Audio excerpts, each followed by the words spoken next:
Welcome to EconTalk, part of the Library of Economics and Liberty. I'm your host, Russ Roberts of Stanford University's Hoover Institution.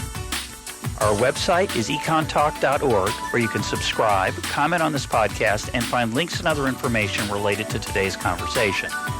You'll also find our archives, where you can listen to every episode we've ever done going back to 2006.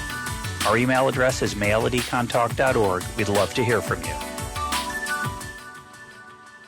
Today is May 14th, 2015, and my guest is Bent Flyvbjerg, BT professor and chair of major program management at Oxford University's Said Business School. Bent, welcome to EconTalk. Thank you very much, Russ. Our topic for today is megaprojects, enormous projects involving infrastructure and other types of construction. Let's start, and you've done a great deal of work on that area. Let's start with just the definition, which is, of course, somewhat subjective. But what is it? What do you mean by a mega project? Well, we usually say any project that costs more than $1 billion and that affects more than 1 million people. And what would be some examples? So in the U.S. right now, the largest civil mega project is the California high-speed rail line. That's an example. Before that, there was Boston's Big Dig, also called the Central Artery Tunnel. That's another example of a mega project. Building a subway in New York City would be an example. Obviously, in the private sector, oil and gas platforms like Deepwater Horizon that blew up in the Mexican Gulf is an example of a mega project. So is the Keystone Pipeline. And they can be private or public, but many of them, of course, are public. They're often the ones that get the most attention, they get written about. One of the things that you observed that fascinated me is that over time, mega projects have gotten more mega, and we're not just talking about dollar value, either due to inflation or higher costs. The bridges are longer and the skyscrapers are taller. Is that correct? That is correct. And that's a very clear historical trend. Even going back 100, 150, 200 years, you find that, and tunnels are getting longer. More recently, if you look at many IT systems, we actually also consider large IT systems, mega projects. They are also growing bigger if you count them by, how many lines of code is written into a program, or how many function points, which is a way to measure the size of IT programs, how many go into a program. It's also escalating very quickly. And what's remarkable, at least it was to me, is that there is a unfortunate pattern that is it persists over time and over space, which is that mega projects typically don't cost what they are promised to cost, and the benefits are not what they're promised. Talk about some of the empirical regularities that you've discovered. Yeah, it's so regular that we have a name for it. We call it the mega projects paradox, and it's the paradox that we have all these mega projects being built more and more and larger, spending more and more money on it as a percentage of global GDP. At the same time, it's very clear that the performance of the projects is dismal, that they're just not doing very well. They do not deliver the promised benefits. They cost much more than was originally estimated. They take much longer. There are many more unhappy people in the wake of projects like that than was said would be the case, and so on. So it's a very clear pattern, and it is a paradox. And it's actually what originally got me interested in this field was that I was wondering, could this really be? Is that really true that we are building something that has a dismal track record, and we do more and more of it? Because it doesn't sound rational when you think about it. Yeah, so in a way, there's two paradoxes, right? One is that it gets built at all. The second is that we keep doing it. Yeah, exactly. Any one of them looks like a mistake, and mistakes happen, but that you can continually make them is somewhat surprising. Now, we had Phil Rosenzweig on recently on the program talking about decision making, and we talked about some of the intense preparation and also the anxiety that comes along when you're bidding on a very large project as a contractor. And whether we talked about the winner's curse, that sometimes people will bid on a project, overbid, win the bid, but then lose money on the bid. In these projects, that's not what's happening. The people, if I understand it correctly, when something like the Big Dig, which is the Boston Tunnel project, happens and there's an enormous cost overrun due to delays and other factors, who ends up paying for that? Well, it varies. If it's a public project, obviously it's typically the taxpayer. But let me just say that the winner's curse actually does apply to megaprojects. That is one of the mechanisms that do happen during the tendering process. But the problems actually start much earlier than that. So I just wanted to say that the winner's curse is there and it's a contributing factor, but other things are happening as well. So for public projects, it's the taxpayer who pays. For private projects, it would be the shareholders if it's a publicly owned project, or whoever owns the company that is doing this. So let me start with that puzzle. There are many puzzles here, but one of them is, if I tell you that I'm going to build this tunnel for you in a certain length of time, and it's going to cost a certain amount of money, and it turns out to be wrong, why is the taxpayer on the hook? Why aren't I on the hook? I made a bad estimate.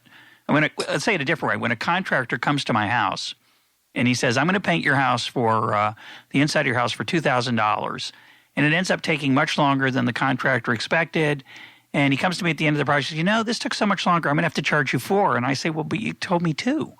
And sometimes there's a reason that the delay happened that might be my fault. I changed my mind, and then you negotiate. But if I'm a bidder on a tunnel and I say it's going to cost $1 billion and it ends up costing $2 billion, why is that the taxpayer's problem? Well, because often, even if you try to do the painting of your house example, you will know that contractors are very good at coming back with reasons for why it's not their fault and why it's something else, either force majeure or actually your fault. And they will have good reasons to increase the budget. Yes, sometimes. If you're very good at writing contracts, if you're very good at foreseeing what's going to happen, if you're very experienced, you might be able to write fairly watertight contracts that would put the risk on the contract, and therefore it would not be the taxpayer's problem. But that's typically not what we see. So very often public decision makers, policy makers, politicians and so on change their minds, or regulations change during the construction period. So typically, mega projects like what we're talking about takes between 5 and 15 years to do, and a lot of things change during that period. It's impossible to put all that into a contract because it's unpredictable. Sure. So let's take the Channel Tunnel between the UK and France. The politicians decided to change the safety standards during construction. So the trains had to be delivered to a higher standard because of certain train accidents that had happened and so on. And obviously, that's not the contractor's fault, and therefore the increased cost will go straight to whoever is going to pay for the project, right? Of course, if it had been the contractor's fault, if the contract was written in a watertight fashion, then the contractor would pick up this risk and would pay for it. That also happens. And you'd think that would become standard practice. Oh, there's always disputes, but you'd think you'd want to have some kind of clause in there for delays or inefficiency or whatever it is. And, of course, sometimes a contract will reward speed of achieving the goal sooner than possible. There'll be a bonus, and, of course, that's risky. That can encourage people to cut corners. We understand that. But let's talk about the Channel Tunnel as an example. How did that turn out?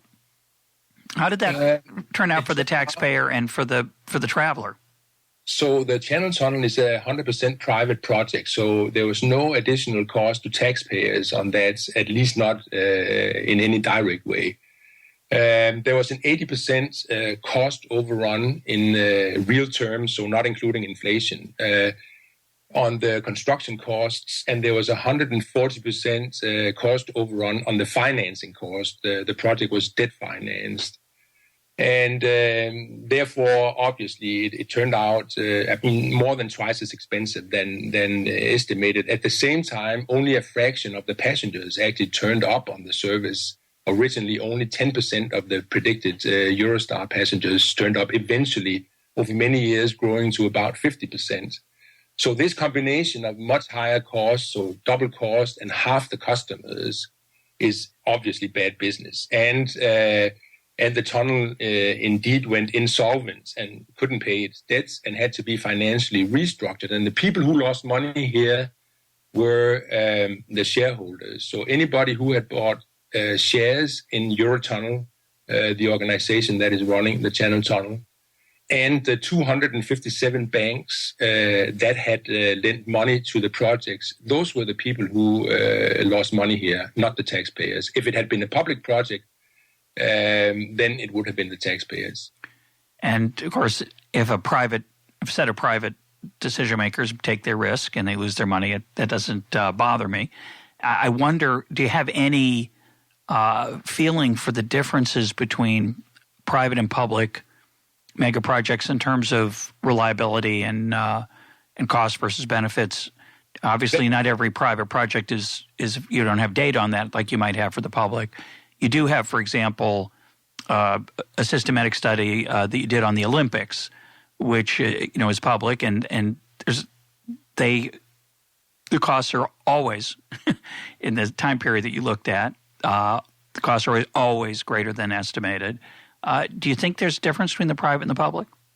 That's a very interesting question. We actually have a major study of that we're doing right now.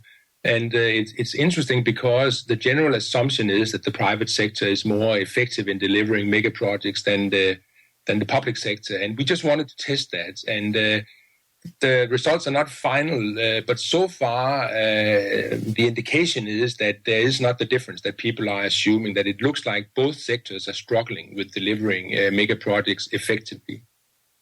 That disturbs my biases, but it's a comfort because now I might start to think there's a possibility that my the depressing track record of public is just par for the course. But I look forward to when that work's completed. Maybe we can talk about it.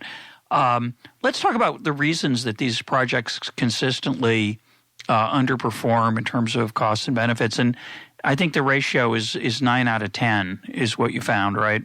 Yes.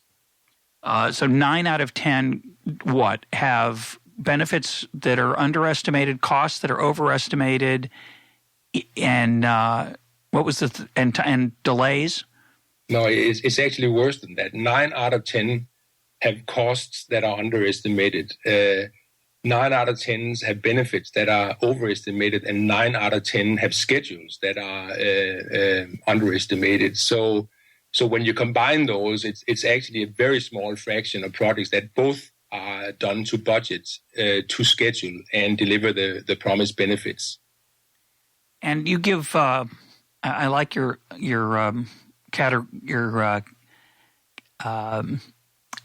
categorizing of the different problems. You call them sublimes. What are the 4 sublimes that make mega projects so attractive? So the first sublime we call the political sublime, and it's the fact that politicians, love to decide projects like this, and they love to cut the ribbons, of projects like this. You will find lots of pictures on the internet of a politician cutting ribbons with the Queen of England, if you were talking about talking about the UK, or the President of France, if you're talking about France, or top-level politicians in the US. So there's something sublime about being at a focal event like that, that really gets attention. And obviously, politicians need to get re-elected, so it's also a way to get in the news. Mega projects really do get in the news for good and for bad. And a politician actually once told me very honestly, what do you think, Ben, that I would like to point to when my political career is over? That I pass some law that is sitting on a shelf somewhere in a library, or I can drive across a bridge or go into a tunnel and I can tell my grandchildren, I did this, I decided this, That's an example of the sublime in action. So that's the political sublime. Then we have something we call the technological sublime. And that describes the fact that there's nothing engineers like better and technologists like better than to push the envelope, technologically speaking. So to make something longer or taller or faster, whatever it is. And I mean, if you're an engineer, what do you want to work on? An average bridge or the longest bridge in the world? Every engineer is clear on that question. They want to work on the longest bridge in the world. I would do that too, if I had the choice. I think any human being can understand that.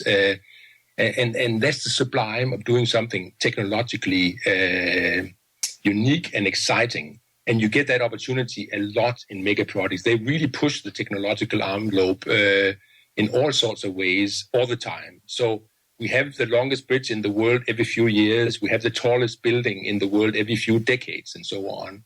So there's lots of opportunity for doing this, and engineers love it. So that's a second driver. In addition to the politicians really liking projects like this, engineers love them too and are so happy to propose them and to work on. The third sublime is the economic sublime. So the definition of a mega project is anything north of $1 billion. And very often they are multi-billion dollar projects, 10, 20, even hundreds of billions if you're talking about military projects like some of the air fighters that the defense is building in both in the US and across the world, like the Joint Strike Fighter plane. And this means that there's enough money for everybody to go around. So first of all, the consultants are very well paid. They're very big consulting contracts. There are huge contracts, obviously, for construction. There's huge contracts for landowners. Very often these projects are very land consuming, so they need to buy land. And this could be huge opportunities for landowners. If you're talking about rail projects, there are lots of opportunities to develop areas around and above stations. And again, that is real estate becoming more valuable, an economic thing. And even if you look at it from a labor union point of view, unions love mega projects because they create jobs against something economic. So you have groups that often are adverse to each other, like unions and employers sometimes are in the labor market. They actually join forces here when it comes to mega projects and say, yes, we like them, we want more, because there's so much money in it. It's good for everybody from an economic point of view. At least if we're talking about the construction phase, that's the way it's perceived. So that's the economic sublime. And then finally, there's the aesthetic sublime, which is probably less powerful than the first three, but nevertheless actually plays a role sometimes. So the aesthetic sublime is best illustrated by something like the Golden Gate Bridge. It's a beautiful bridge. It's world famous for its aesthetics. And who does not like to walk across the Golden Gate or to drive across the Golden Gate? I certainly love it. And so does millions of other people around the world and in the US. So if people can build something that big and make it beautiful at the same time, they would really like to do that. The aesthetic sublime played out with the Bay Bridge between San Francisco and Oakland, in the sense that, the earthquake damaged the bridge and it had to be retrofitted, as they called it. And at first, they just wanted a bridge going from point A to point B. That's a very functional thing. And that's what was proposed.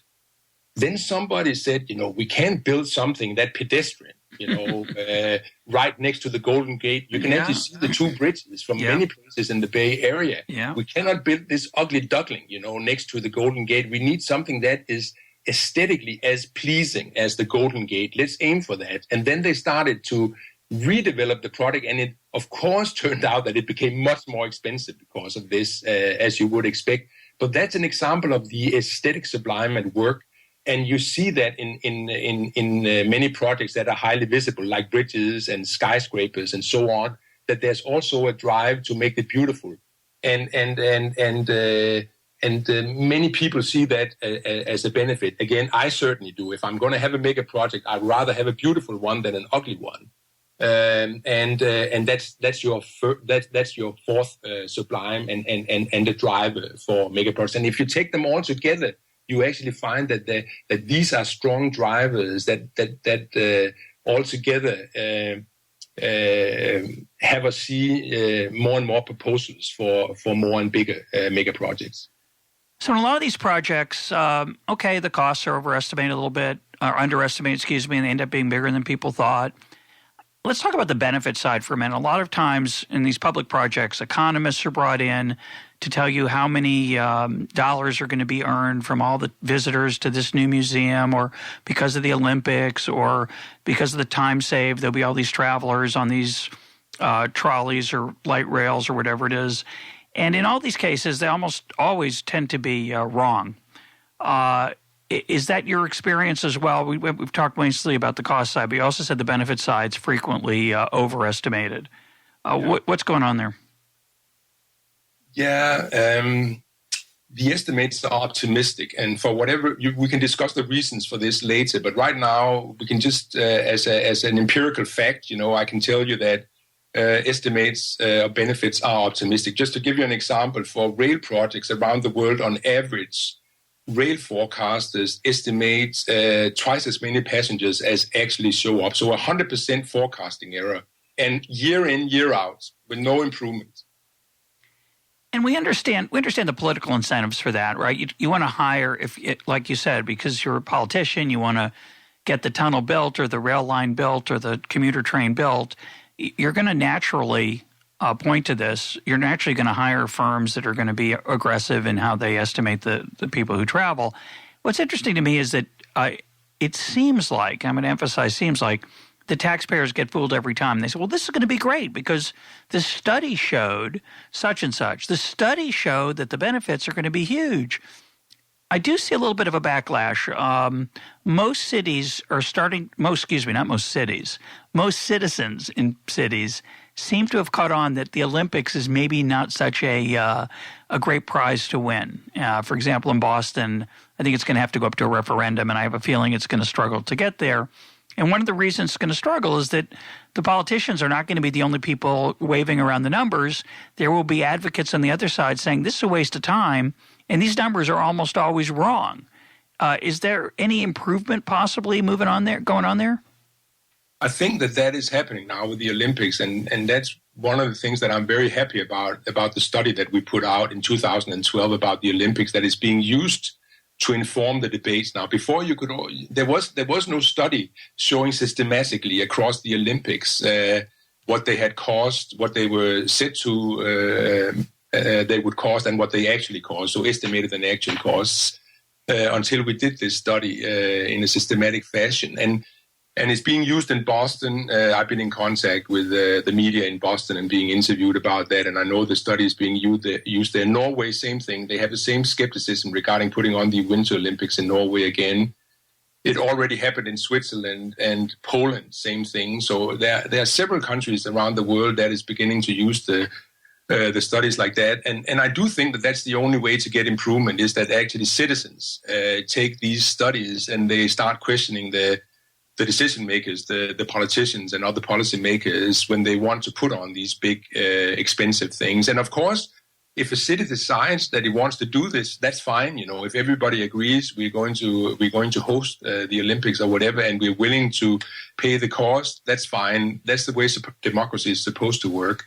But if the decision is made because people are misinformed about the cost, and it turns out to cost twice or three times what people were told, that's not an informed decision. That's a misinformed decision, and that's not the way democracy is supposed to work. So a lot of people right now are arguing that because interest rates are low in the United States, this is a good time for mega projects. And let me ask this question in maybe a little bit of a strange way.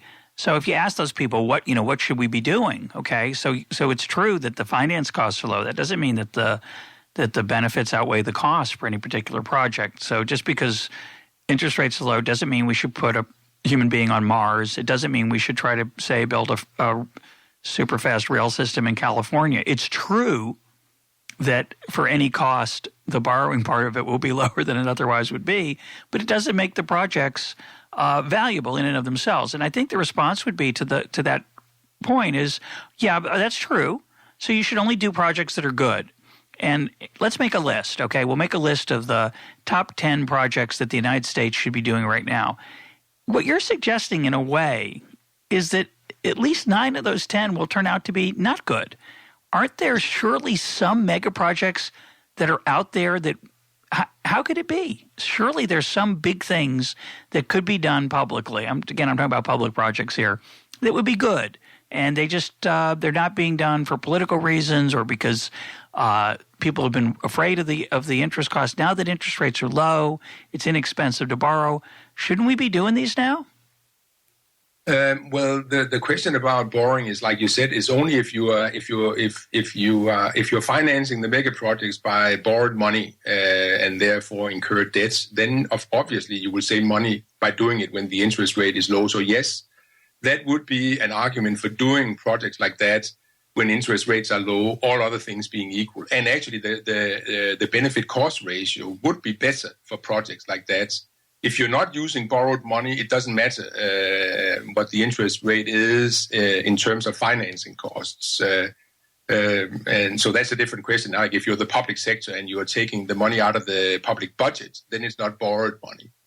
If you're the public sector and you borrow the money, then again, it would be an argument for doing it when interest rates are low. Your second question, whether there are projects that are worth doing, certainly there are projects that are worth doing.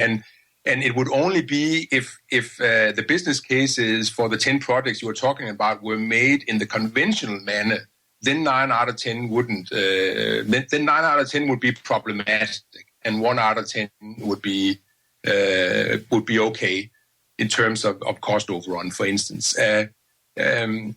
But you don't have to do it in the conventional manner. That's my first answer. You could actually go out and evaluate project in a much more realistic way instead of this completely unrealistic way that is generally used, where you overestimate the benefits and underestimate the costs. You don't have to do that. We have developed methods here at Oxford University, and other colleagues around the world have developed methods that actually makes it possible to develop much more realistic business cases. We have even developed de-biasing tools, as we call them, where you can take a conventional business case and then you can put it through our de-biasing methodology and it comes out realistic at the other end, which is a pretty amazing thing and a lot of fun to Magic. do and see the difference between the original business case and the de-biased business case. But even with a conventional way of doing it, there is this one project out of 10 that is okay, and we find them around the world. So we know lots of examples of projects that were worth doing. So you have some of the first high-speed rail lines in France were actually fine in this manner, pretty much built to budget and delivered the promised benefits. There's urban rail projects in Germany that have delivered much better than expected. In Denmark, we have what was the longest suspension bridge in the world when it was completed. It's doing much better. It's generating more than twice the revenues that was expected. So the benefits are much higher, and it's like a cash cow sitting right in the middle of the country, generating huge sums of money. My favorite example is probably Bilbao in Spain. The way that the city government of Bilbao decided to regenerate this old industrial rust-belt town with the steel industry and shipyards and so on, completely going down the drain, economically speaking, and then decides to build the Guggenheim Museum designed by Frank Gehry, American architect, which is a miracle, aesthetically in many people's view, including myself, and supporting that with 10, 20 other projects, including a subway, a new airport terminal, pedestrian bridges, cultural districts, and all sorts of other stuff, and pretty much doing it on budget and on time, and generating revenues that are 2 to 3 times higher than what they expected, and really putting Bilbao on the world map regarding arts and a tourist destination where people have to go to see interesting things and experience an interesting urban environment. So I can list lots of projects like this. They do exist. There are lots of projects that are worth doing, which to me makes it even worse than all these bad projects that are done. That they are done because there are so many worthy causes out there that could use the money in a much more productive way for everybody, except maybe the builders and landowners and consultants and so on. So let me try to ask my question a different way. That was really interesting. But I didn't get at what I'm trying to think about. Okay. Given the proportion of failures, which is much greater than 9 out of 10. It's 9 out of 10, as you point out, any one dimension: cost, benefit, timing. So, given the proportion of failures, there are kind of two things that you might think of. One is that two explanations. One is that, well, really large projects generally aren't worth doing. There are very few opportunities to build a great dam or a great bridge. Most have already been built, the ones that are productive. Anything like that comes along, we should just be extremely skeptical about it because it turns out most of them fail in terms of cost benefit. The second way to think about it is, well, actually there's lots of great mega projects that might get done. It's just that the political process doesn't choose those. It chooses these other ones. Do you want to try to think about which of those two hypotheses might be more compelling? I think they're both compelling. So I do think that the political process is incentivized in a manner that ends up choosing the wrong projects.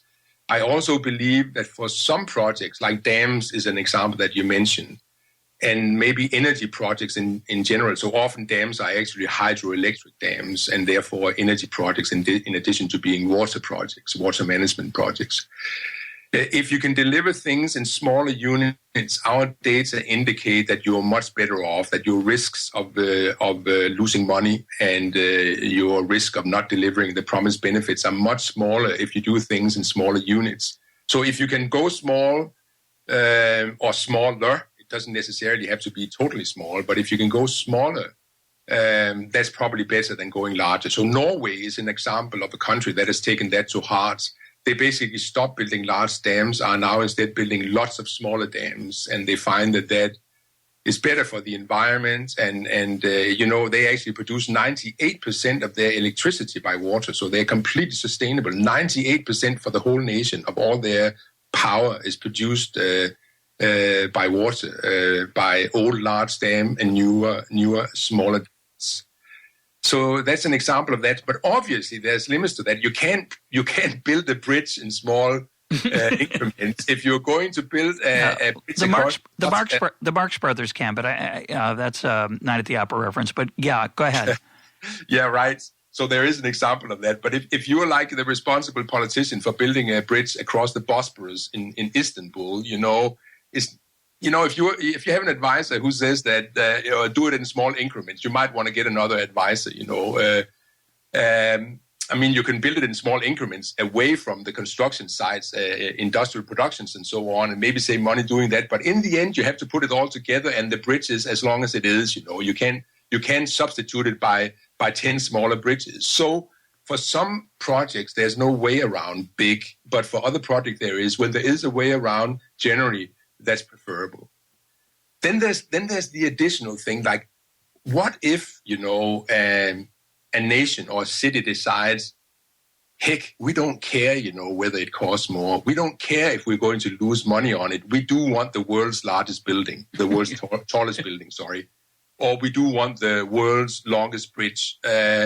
Should they be allowed to do it? Of course, there's nobody who can say they shouldn't. If democratically or whatever their decision-making system is, they decide that this is what they want, and it's generally supported, then of course it's completely legitimate to do it.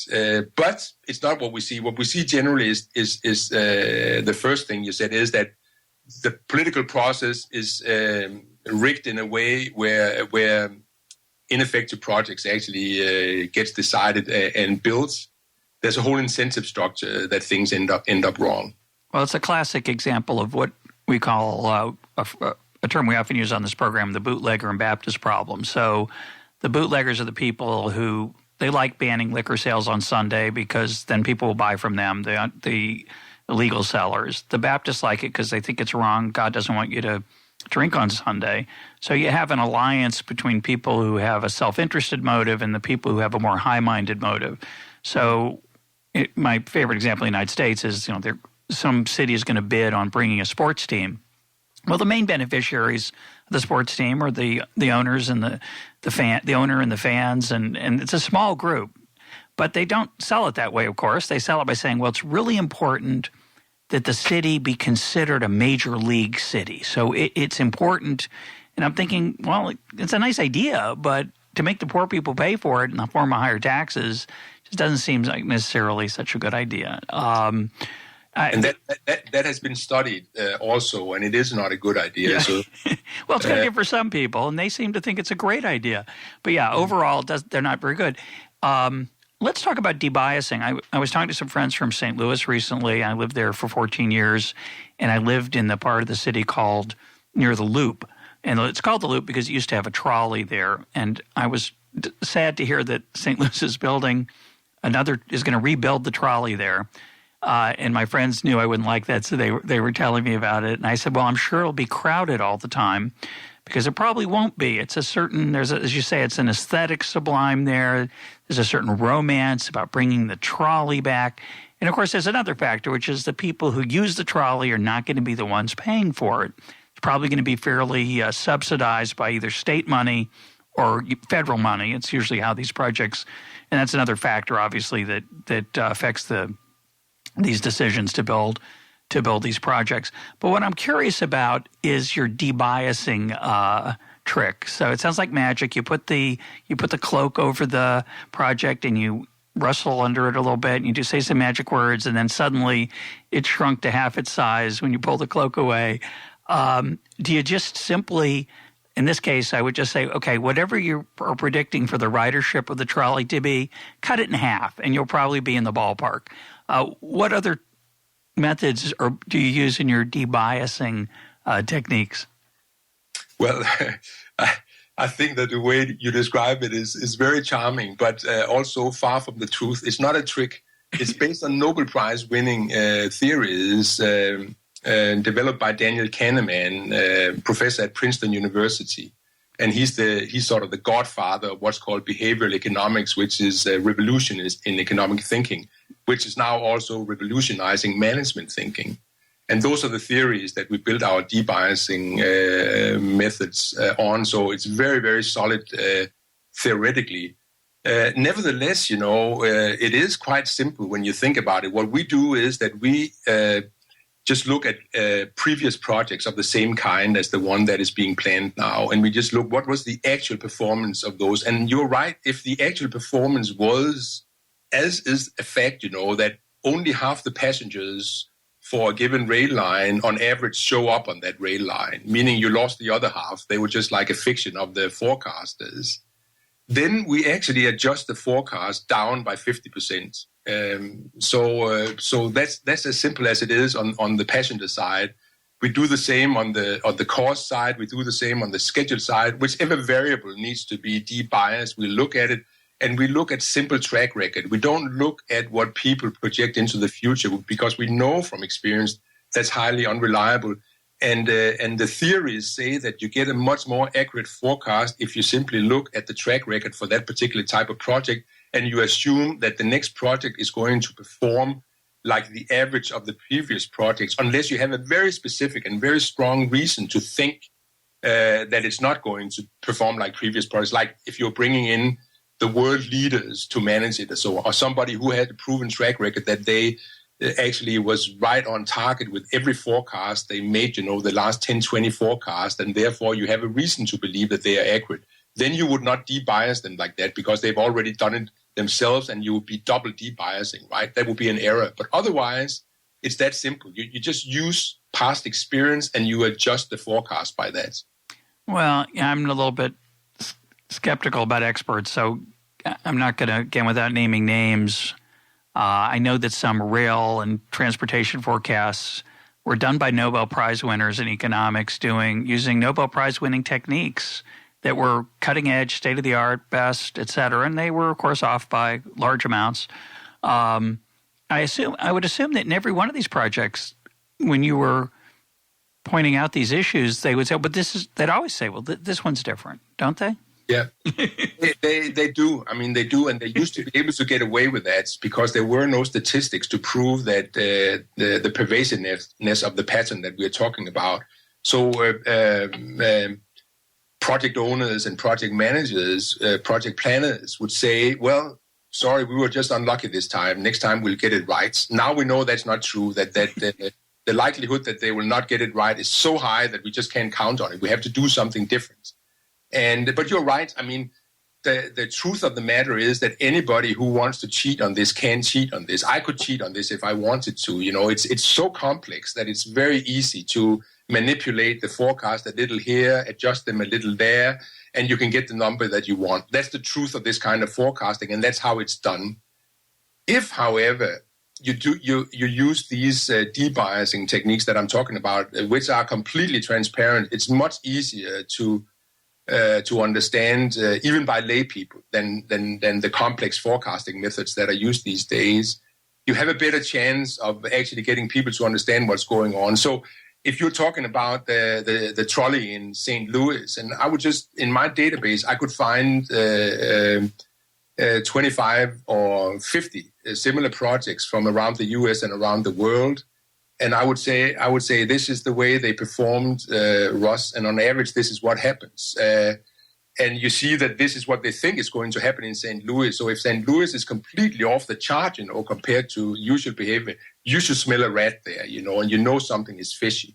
That's that's the first thing these methods do. And then second, of course, then you can, when you know it's fishy, you can adjust it because you actually have the data from all these other projects and you know exactly what happened. But as I said, if you're not paying for it, you still might push politically to do it anyway if you can get someone else to pay for it. That's true. That's true. What is Hirschman's hiding hand argument?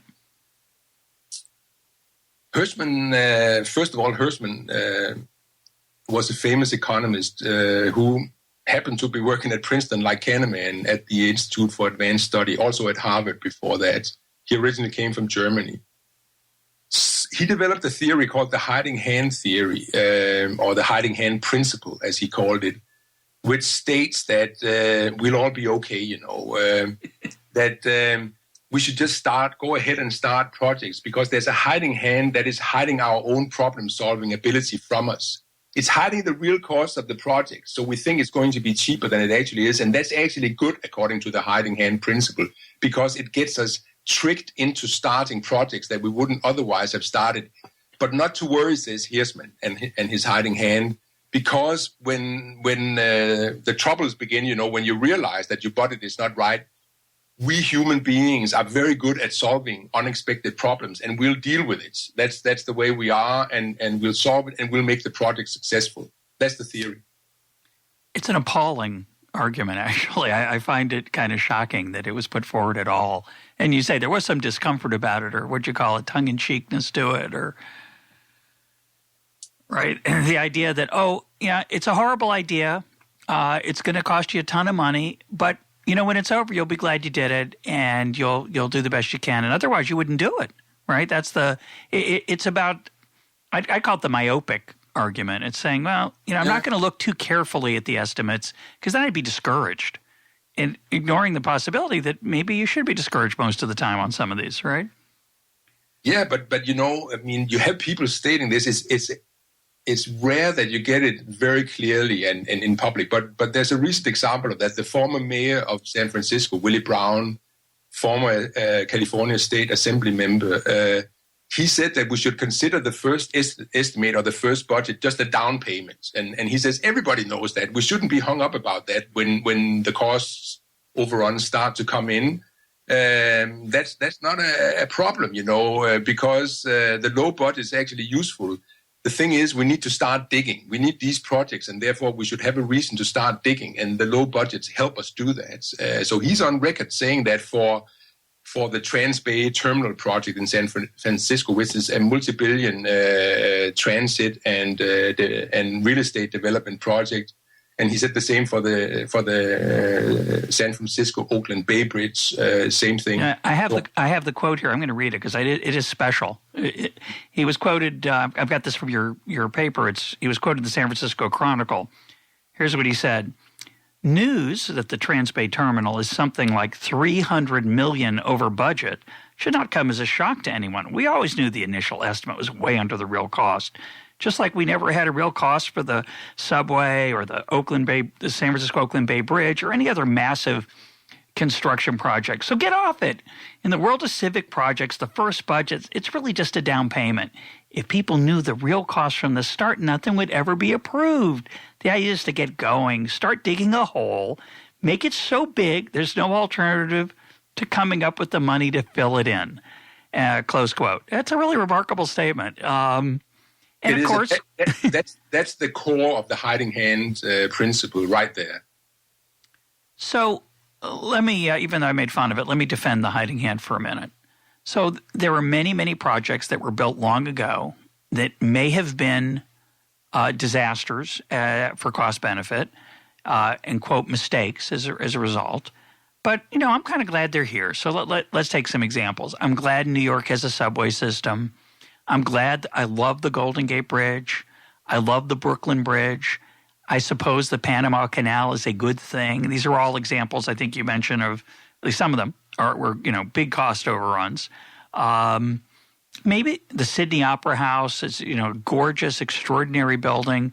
Aren't these, which had huge cost overruns, unbelievable, aren't these, once they're done, aren't we glad? Isn't it for the best? Isn't it great that, you would have, if Ben Flupio was around at the time, he would have said, you're making a big mistake. And look, now we've got these things, says Willie Brown, and they're great. Can I just ask you to name me another building by the architect of the Sydney Opera House? Well, I've read your paper, so I know there isn't one. So talk about that. Yeah. It's a fascinating example. So, of course, the Australians are happy about the Sydney Opera House. And actually, the general consensus around the world is that it's the greatest building of the 20th century. Certainly, probably the most viewed. It's the youngest building that has got United Nations heritage status and so on and so forth. So it's really spectacular. At the same time, the architect who did this building has not done any other major building in the world because of the mismanagement of the Sydney Opera House, because it was done by the conventional formula for developing projects, like lowballing the budget up front and then, asking for forgiveness instead of permission, which is exactly what happened. The cost overrun was 1,400%. And as always, when cost overruns happened, the architect was blamed and his work situation became so uncomfortable. He found that he actually left the project in the middle and with his family and flew out of Australia, never to return. He never returned. He never saw the building finished. He died a couple of years ago. And, that's the cost of the Sydney Opera House to me, is that because he left the building, he got such a bad reputation, both in Australia and outside of Australia, that he never got to design another major building. For decades, the tour guides on the Sydney Opera House were not allowed to mention his name. That's how much, unfriendliness there was between the Australians and the architect on this project. And it destroyed his career, as I said. That means that we don't have any other buildings. It's equivalent to taking Frank Gehry, who's considered the world's most famous architect right now and who's considered to be in the same league as Utzon regarding doing magic aesthetics and magic buildings. So look at his, 100 major buildings around the world. You can choose one. You have to erase the rest. That's the cost of the Sydney Opera House. It was not a success. It was a huge failure in those terms. Okay, so that's one example. But in general, again, trying to give the hiding hand argument, or myopia argument, its best case, Willie Brown is onto something in principle. I think in reality, where he's deceptive is that he likes to dig holes where his friends are because he's a politician. He's not going to necessarily dig the best hole or the hole that's the right size or the hole in the right place. And so I think it's around $5 billion, the Transbay Terminal project. It looks kind of nice on paper. It might be something of a success. It'll certainly be a success for the people who pour the concrete. And so it'll probably be a success in some dimension. But when it's over, let's say it's beautiful. And, okay, so it costs more than it was worth. But aren't we glad we have it? That would be the claim, aren't we? Of course, you're glad we have it, and I'm glad, for instance, that the Channel Tunnel is here. When I go to Brussels or Paris, I just get on the high-speed train and I'm right there, and I can work very comfortably, much better than airplanes, And it's very hard to believe when you're on that service that it's a huge failure financially. Something can be a technological success and a financial failure, of course. And of course, if you're not the person or persons paying financially, you'll be happy about the project and you're glad that it's there. But you should ask the banks and the original shareholders of the tunnel and these other projects that you're talking about. You should ask the people who actually got to pay for the projects and got to pay the extra sums, whether they are happy about it. Of course, later generations are happy about a project because they get it for free, right? Why would you not be happy about something that you get for free? That's not the relevant question. In that way, you can justify anything. You need to go back to the decision point moment and ask yourself whether it was a rational decision at that point or not, and ask yourself who gains, who loses, and is it a right decision from that point of view? So what are the prospects for improvement? You were identified, I assume, and based on what you've said, people understand that you're the skeptic, that you're the guy that is the realist. You're the in a way you play the role of the economist, just like saying this isn't free, right? This isn't the bargain it looks like. Watch out. That's nice. It's interesting for our listeners to hear. Give me some idea of how your work, if at all, has had an impact on some of these projects and how they are estimated and decisions are made. Yep. So fortunately, there's actually a lot of demand, an increasing demand for realists in this field because it's now becoming so expensive. So much money is going into this field that people are beginning to realize that it's not a good idea to do it in the wasteful way that we have been doing it when it goes to the scale that we are now at globally. We're talking about somewhere between 6 and 9% of global GDP going to these types of projects these days. So it's a huge business.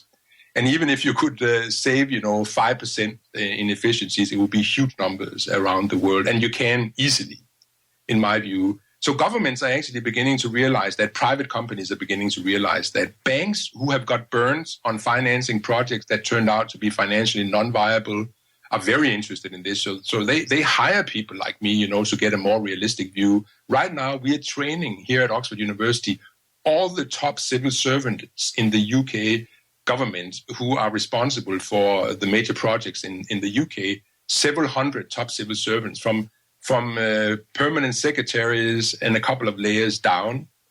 And that's an indication of demand from a whole government who decides we don't want to waste the taxpayers' money like this. We actually want to do it in a different way. Let's get some training in how we do that. So in the future, no UK government official will be allowed to lead and manage a major project without having gone through what we call the Major Projects Leadership Academy at Oxford University, which is a one-year training program. Denmark, the Netherlands, Switzerland, South Africa, other countries are looking to these improvements with great interest and have already implemented aspects of this. So there really is demand. Also on the citizen side, we talked earlier about how people are using the new information about Olympic costs to debate whether they actually want to put them on, whether they actually want to foot the bill and the financial risk that you take on when you host the Olympics. And this has now have repercussions. The IOC, I know that the IOC is now working internally to improve things so that the Olympics do not have to be as costly, so the overruns do not have to be as big. They really they really see this now. They see that it as a problem that not enough countries and cities will actually want to be hosts, and therefore they need to improve things. So mechanisms like that are starting to kick into place, and in addition, there really is demand for the more realistic approach. That doesn't mean I'm a realist. I'm not an optimist, so I don't see the whole field changing overnight into something different. There are very strong interests in the old business model, and it is a business model. It is a way of making huge amounts of money for certain groups of people. And of course, when things are like that, these people are not going to give this up easily or voluntarily. So this is going to be a fight between old ways and new ways, like happens so often, in many fields and many businesses. And that's the name of the game when you're innovating things, I think. Well, your observations about the Olympics really help illustrate the hiding hand argument's danger, because you might say, well, if no one hosts the Olympics, then we won't have the Olympics, and the Olympics are so entertaining, they're so inspiring. Let's suppose they're not financially viable, but they're so great. And the answer is, well, there's a way to stage them probably that isn't quite as grandiose as they've been staged in the past, and would still provide much of the pleasure that people get from them around the world, to the extent they do. And I don't want to overestimate that. I want to close with a little bit of my own romance and get your reaction to it. So I understand deeply the aesthetic sublime that you talked about, and the human striving for something that's never been done before, the technological issue, the technological sublime. The project in the United States right now that captures my imagination is the Hudson Yards project. So what they've done there, what they're trying to do there, is they're covering a massive rail yard with a platform, and then somehow building an enormous number of buildings on top of that, skyscrapers on top of that platform, so that the rail yard will still be there, which spans many, many square blocks, and yet they'll have essentially added land to the island of Manhattan by covering this rail yard and building on top of it. And it's incredibly ambitious. It's a $20 billion project.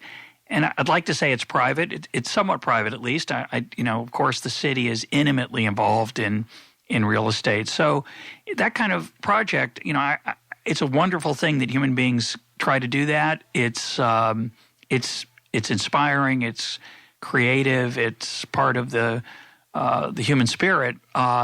And as long as somebody else is paying for it, I'm all for it. And I hope they make a lot of money. I hope it's a great project, as long as they're not getting too many subsidies from the city of New York. But there are a lot of private projects like that I assume I'm interested to see how your study comes out, because I would think many more of those would do better. And I just suspect, than the public ones, I just suspect that maybe they're private examples, server farms, say, in the west of the United States, you just don't see. They work great, and you don't get the data on those. But why don't we close by talking, if you know anything about any of that? So I agree with you that the taxpayer should feel more relaxed, when things are done in the private sector. Maybe the shareholders shouldn't feel as relaxed. They should then pay attention to what the companies are doing. I think that would be my advice, Absolutely. And that's what I would do. I mean, taking the Channel Tunnel as an example again, one of my friends suggested that we buy share in it, when it was put up for the IPO, the initial public offering. And given my knowledge about megaprojects, I just said, no, I'm not going to. I'm really happy that I didn't, because a good one. It went insolvent, and the shareholders lost their money, basically. So that's what you need to pay attention to as a shareholder. So it's not like people can relax just because it's in the private sector. The taxpayer can relax if the contracts are written right, because there actually is a very unfortunate tendency for things ending up with the taxpayer anyway, even if everybody thought it was in the private sector. Correct. Then there's some escape clause, somewhere in the contract saying, well, by the way, the public sector is picking up the risk if everything goes wrong. That happens too often for comfort. Now, you did mention very early on in the conversation the handful of projects that were public and that seemed to have been effective. Bilbao was one example you gave, and you gave a few others. I forget in the paper whether you found this or not, but you looked for things that they might have in common, those successes, right? You'd want to look for if there's anything we can learn from those successes, or were they just good luck? Were they just random? What did you find? That's another ongoing study that we're doing now. We're looking at the projects that were successes, and we're trying to find out were they just lucky, or is there a method to their success? And we find both, but there's enough projects where there's a method to the success, and then we try to learn from those, One of the keys to success is, first of all, to have a really strong owner. So the people who own the project have to be really strong and know what they want. They have to have clear objectives. They have to have power, and they have to have staying power. So they have to be in place for a long time.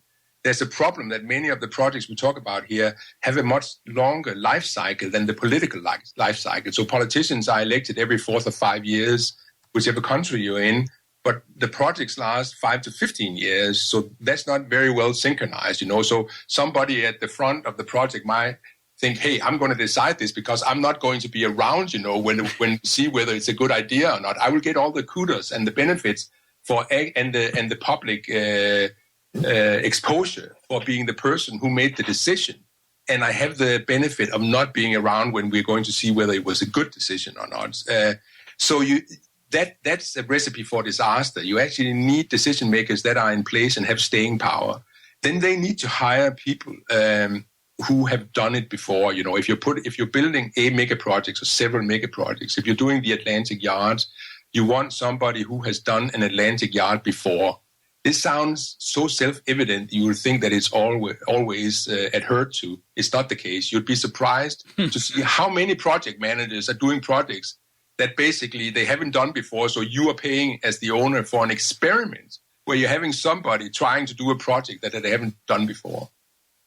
Incredible. So those would be two main things. Then, of course, also you would want to use the estimating techniques that will give you a realistic estimate, some of the tools that we have developed, or you would want to debias your business case if it's been done by conventional forecasters. So you actually have a realistic case like they did in Bilbao. They built the Guggenheim, for instance. You won't believe it when you see the building because it looks like if anything was going to go over budget, it would be that building. If anything was going to go over schedule, it would be that building because it's so complex and innovative. And usually you say the two main causes for overruns and delays are innovation and complexity. But here it was built right on budget, actually a little bit below budget, and right on time. So it is possible if you set things up the right way. Was it built by a firm that had built a Gehry building before?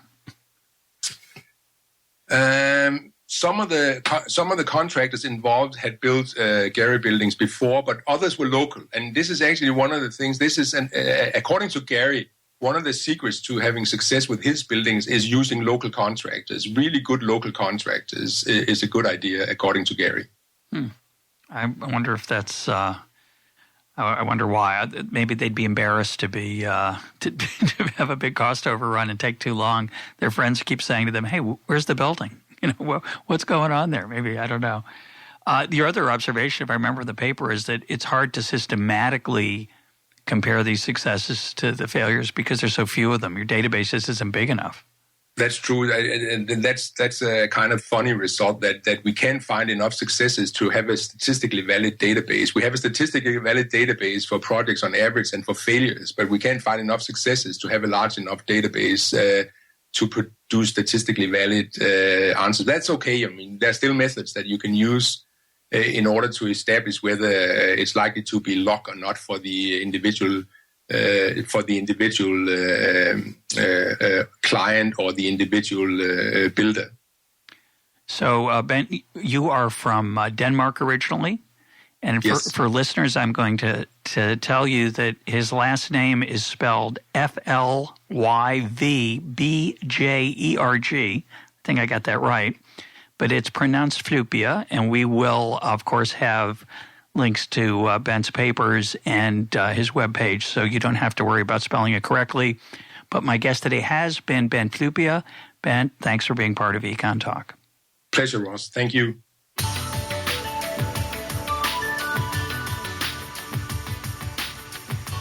This is EconTalk, part of the Library of Economics and Liberty. For more EconTalk, go to econtalk.org, where you can also comment on today's podcast and find links and readings related to today's conversation. The sound engineer for EconTalk is Rich Goyette. I'm your host, Russ Roberts. Thanks for listening. Talk to you on Monday.